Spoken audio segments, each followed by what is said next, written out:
नमस्कार दोस्तों, मैं हूं आप सबकी दोस्त स्निग्धा और फिर से स्वागत कर रही हूं आप सबके अपने चैनल हिंदी क्लासेस स्निग्धा पर। दोस्तों, आज की हमारी जो विषय वस्तु है वो है, आज हम चर्चा करने वाले हैं हमारे जो भक्ति काल की कृष्ण काव्यधारा है ना, कृष्ण काव्यधारा की विभिन्न संप्रदायों के बारे में। दोस्तों, आपको पता है कि हमारे जो सगुण काव्यधारा हो या फिर निर्गुण काव्यधारा हो, जैसे कि निर्गुण काव्यधारा के बारे में अगर हम बात करते हैं, निर्गुण काव्यधारा को हम दो भागों में बांटते हैं। एक तो है सगुण, एक तो है संत काव्यधारा, माफ कीजिएगा, एक तो है संत काव्यधारा और एक है सूफी काव्यधारा। संत काव्यधारा में भी अलग अलग संप्रदाय है। उसी तरह से आपको याद रखनी है कि सूफी काव्यधारा में भी अलग अलग संप्रदाय है।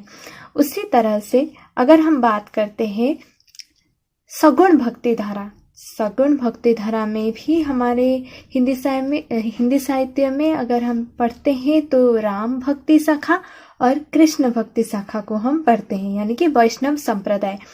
तो दोस्तों, हम आज जो बात करेंगे कृष्ण भक्ति धारा के विभिन्न संप्रदायों के बारे में बात करेंगे। वैसे तो राम भक्ति शाखा में भी आपको कुछ संप्रदाय मिलते हैं, तो पहले हम कृष्ण भक्ति शाखा को खत्म करेंगे, फिर हम चलेंगे राम भक्ति शाखा के संप्रदाय के बारे में। हाँ दोस्तों, मैं संत काव्यधारा की जो विभिन्न संप्रदाय है उसके ऊपर ऑलरेडी वीडियो बना चुकी हूँ। आपको इस वीडियो के डिस्क्रिप्शन में वो वीडियो की जो लिंक है वो मिल जाएगी। तो समय बर्बाद ना करते हुए चलिए शुरू करते हैं हमारी कृष्ण भक्ति शाखा के अलग अलग जो संप्रदाय है वो क्या क्या है। फिर हम डिटेल्स में भी पढ़ेंगे, आज नहीं, फिर एक वीडियो आएगी जिसमें डिटेल्स में हम धीरे धीरे से पढ़ेंगे, क्योंकि कृष्ण भक्ति शाखा की जो अलग अलग संप्रदाय है उसको डिटेल्स में आपको पढ़ने के लिए थोड़ी सी टाइम लगती है। तो चलिए जान लेते हैं कि कौन कौन से संप्रदाय है।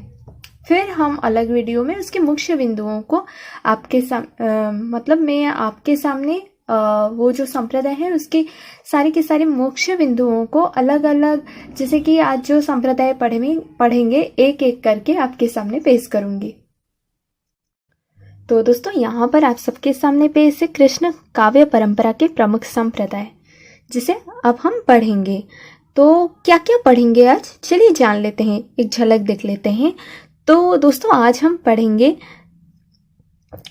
संप्रदायों के बारे में, यानी कि हमारे कृष्ण काव्य परंपरा में कौन कौन से संप्रदाय है, मुख्य संप्रदाय ये है और यहाँ पर है। और उसके बाद हम जानेंगे, यानी कि पहले तो हम जानेंगे इन संप्रदायों के प्रवर्तक कौन कौन है। जैसे कि यहाँ पर आपको देखने को मिलेगा कि कौन कौन है, कौन कौन से संप्रदाय के प्रवर्तक, जिसे हम याद रखेंगे किस हिसाब से, समय अवधि के हिसाब से। क्योंकि आपको पता है, अगर आप नेट एग्जाम दे चुके हैं एक दो बार या फिर निकल भी चुके हैं, तो आपको पता है कि वहां पर क्वेश्चन कैसे बनती है। तो आपको बेहतर होगा अगर आप समय अवधि के अनुसार ही उसे याद रखें, क्योंकि दोस्तों वहां पर क्वेश्चन कैसे बनते हैं, हो सकता है मैचिंग का सवाल हो, एक स्थान पर समय सीमा दे दे, या फिर एक स्थान पर उनके जो स्थान है वो दे दे, कुछ भी दे सकता है। उसके साथ साथ एक साइड पर आपको आचार्यों का नाम दे सकता है, या फिर संप्रदाय के नाम भी दे सकता है, कुछ भी दे सकता है। या फिर ये जो समय सीमा वाला समय सीमा को याद रखने की बात मैं कह रही हूँ, ये ज्यादा इम्पोर्टेंट तब होता है जब समय सीमा के अनुसार आपको आरोह अवरोह के हिसाब से क्वेश्चन आ जाता है। तो छोड़िए उस बात को, आपको समय अवधि के हिसाब से याद रखनी चाहिए। और उसके बाद आपको याद रखनी है ये जो प्रमुख स्थान है, यानी कि ये जो संप्रदाय है उनका जो कनेक्शन जो प्रमुख स्थानों से है उसके बारे में हम बात करेंगे। यानी कि जो जन्म स्थान है आचार्यों का, उसके बाद हम बात करेंगे इन आचार्यों के जो गुरु रहे हैं उनके बारे में। फिर हम इन आचार्यों के दार्शनिक मत, यानी कि संप्रदाय के दार्शनिक मतों के बारे में हम बात करेंगे। तो चलिए देर नहीं करते हैं, जान लेते हैं कि कौन कौन से संप्रदाय हैं और कौन कौन से आचार्य हैं। तो कृष्ण भक्ति काव्य परंपरा के बारे में अगर हम बात करते हैं, सबसे पहला नाम आता है निम्बकाचार्य का। निम्बकाचार्य, जिनके समय से के बारे में अगर हम बात करते हैं तो 1114 से लेकर 1162 तक, यानी कि 1114 से लेकर 1162 तक इनकी समय सीमा मानी जाती है। ये सबसे पहले आचार्य माने जाते हैं हिंदी भक्ति साहित्य में जिन्होंने कि कृष्ण काव्य परंपरा को चलाया, यानी कि कृष्ण को महत्व दिया सगुण काव्य धारा में। और उसके बाद इनके जन्म स्थान के बारे में अगर हम बात करते हैं तो वो रही है दोस्तों निम्बापुर। याद रखिए, यहाँ पर तो याद रखना थोड़ी सी आसानी हो जाएगी क्योंकि निम्बाकाचार्य से निम्बापुर से ही आप ये निम्बाकाचार्य के नाम भी याद कर सकते हैं। उसके बाद उनके गुरु रहे हैं नारद मुनि, याद रखिए नारद मुनि। और इनका जो संप्रदाय रहा है उसका नाम है सनकादि संप्रदाय। सनकादि संप्रदाय का एक अलग नाम भी है दोस्तों और वो है निम्बर्क संप्रदाय। याद रखिए सनकादि संप्रदाय के जो अलग नाम है वो क्या है, निम्बर्क संप्रदाय। आपको याद रखनी है, निम्बर्क संप्रदाय जो है ये सनकादि संप्रदाय का ही एक अलग, ये जो दूसरा नाम है वो निम्बक संप्रदाय है। और अगर हम बात करते हैं दार्शनिक मत की, सनकादि यानी कि निम्बक संप्रदाय की जो दार्शनिक मत है वो है द्वैतवाद। याद रखिए द्वैतवाद है सनकादि यानी कि निम्बक संप्रदाय, यानी कि निम्बकाचार्य का जो दार्शनिक मत रहा है वो द्वैतवाद रहा है। तो केयरफुल रहिए क्योंकि मैचिंग वाला सवाल जो आता है वहां पर दार्शनिक मत आ सकता है आचार्यों के साथ, यानी कि जो प्रवर्तक रहे हैं उनके साथ, या फिर उनके संप्रदाय का नाम भी आ सकता है, या फिर उनके जन्म स्थान भी आ सकता है, या फिर समय सीमा आ सकता है, कुछ भी आ सकता है। तो आपको सभी को याद रखनी है और जब आप आचार्यों को पढ़ते हैं तो समय सीमा के हिसाब से ही उन्हें पढ़िए। फिर सेकेंड में आता है, सेकेंड में नाम आते हैं जो जिन आचार्यों की आती है वो है वल्लभाचार्य। वल्लभाचार्य का जो समय सीमा रहा है दोस्तों 1478 से 1530, यानी कि 1478 से लेकर 1530 तक इनका जो समय सीमा रहा है। और इनका जो जन्म स्थान रहा है वो रहा है चंपारण। याद रखिए चंपारण, वल्लभाचार्य का जो जन्म स्थान रहा वो चंपारण रहा। और इनके गुरु थे विष्णु स्वामी। अब याद रखनी है इनके गुरु कौन थे, विष्णु स्वामी। और ये रुद्र संप्रदाय के प्रवर्तक माने जाते हैं। और इनका जो दार्शनिक मत था दोस्तों ये शुद्धाद्वैतवाद था। और जो अष्टछाप आते हैं ना हमारे कृष्ण भक्ति परंपरा में, जो प्रमुख नाम आता है वो अष्टछाप की कवियों का आता है। अष्टछाप कवि जो श्रीनाथ मंदिर में कीर्तन करते थे, कहाँ पर कीर्तन करते थे, श्रीनाथ जी के मंदिर में जो कीर्तन करते थे। अष्टछाप की जो कवि रहे हैं उनका जो संबंध रहा है वो रहा है हमारे रुद्र संप्रदाय, यानी कि ये शिष्य रहे हैं। उनमें से 4 वल्लभाचार्य के शिष्य रहे हैं और बाकी जो 4 है अष्टछाप, तो 4 वल्लभाचार्य के शिष्य रहे हैं और 4 वल्लभाचार्य के सुपुत्र विठलनाथ जी के शिष्य रहे हैं। और हम पढ़ेंगे अष्टछाप के बारे में भी, हम डिटेल्स में पढ़ेंगे। तो अब हम जबकि परंपरा के बारे में बात करते हैं तो वल्लभाचार्य जी को आप याद रखिए जिनका जन्म हुआ था चंपारण में। और विष्णु स्वामी रहे इनके गुरु और ये रुद्र संप्रदाय के प्रतिष्ठाता माने जाते हैं। और इनका जो दार्शनिक मत रहा इसे याद रखिए शुद्धाद्वैतवाद रहा, शुद्धाद्वैतवाद।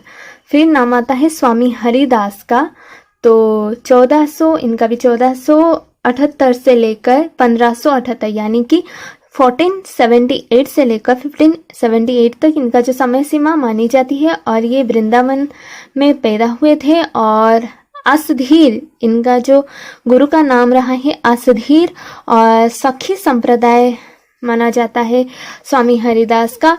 दोस्तों यहाँ पर और एक बात आपको याद रखनी है, याद रखिए कि इनका जो दार्शनिक मत था वो भी शुद्धाद्वैतवाद ही था। और सखी संप्रदाय के बारे में बात करते हैं तो सखी संप्रदाय का एक और नाम भी है जिसको हम टट्टी संप्रदाय के नाम से भी जानते हैं। टट्टी संप्रदाय या फिर टट्टिया संप्रदाय, यहाँ पर देती हो टट्टी या टट्टिया संप्रदाय।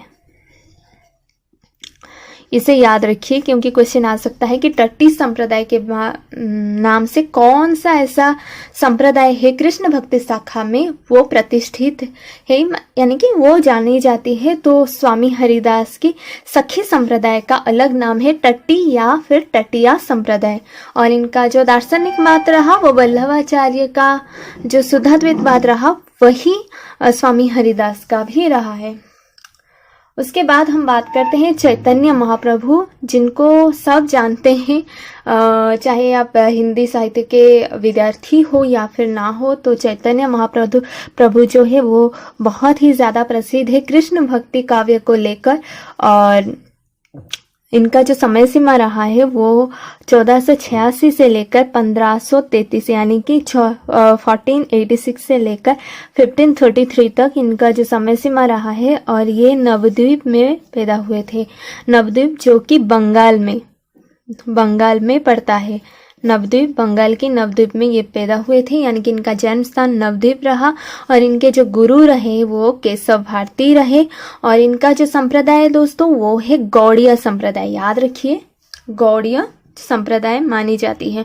और इनका जो दार्शनिक मत रहा वो रहा अचिंत्य भेदाभेदवाद, याद रखिए अचिंत्य भेदाभेदवाद। उसके बाद हीत हरिवंश का नाम आता है। और हीत हरिवंश के बारे में अगर हम बात करते हैं, इनका जो समय सीमा रहा वो रहा 1502 से लेकर 1552 तक की इनका जो समय सीमा रहा है। और ये वादगांव में ये पैदा हुए थे, यानी कि इनका जन्म स्थान वादगांव रहा। और गोपाल भट्ट इनके गुरु थे। और इनका जो संप्रदाय था दोस्तों, हीत हरिवंश का संप्रदाय राधा वल्लभ संप्रदाय के नाम से जाना जाता है। और ये अचिंत्य भेदाभेदवाद इनका जो दार्शनिक मत रहा है।